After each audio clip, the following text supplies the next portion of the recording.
As an airport community, we're putting a lot of thought and intention into the work that we're doing around accessibility. We came together and thought about how we wanted to try to make the airport as accessible as we could and to create as much engagement as possible with all of our community partners, including them as we're making decisions both for the future as well as for where we're at right now, both from a services and an infrastructure perspective. We're trying to think about who's at the table, who's not at the table, who's burdened by the decision, who's benefiting from the decision, and ultimately try to make sure that we're doing our best to define the problem and make sure that all the stakeholders that the decision ultimately impacts or influences are at the table. And that's at the root of the accessibility program.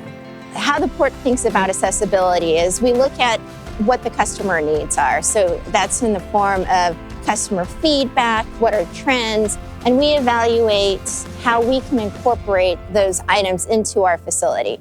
The questions are constantly being asked. Should we do this better? What would work better for you? And they want to be sure they're getting it right.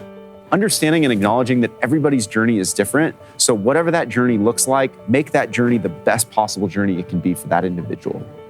There's so many different areas that have been adjusted and modified in a way that makes the guest experience better for all airport users.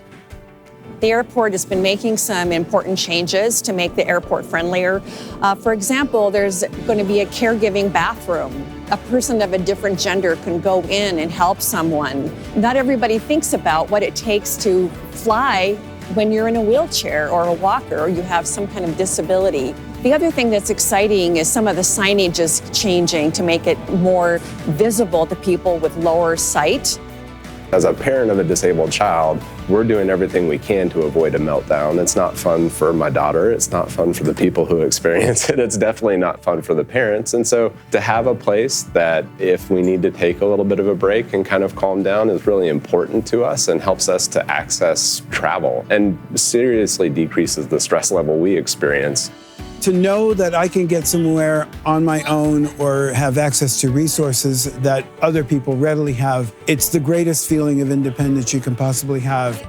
It's important to have community feedback. It's important to listen to your users. That is, I think, the foundation of what makes us a top airport.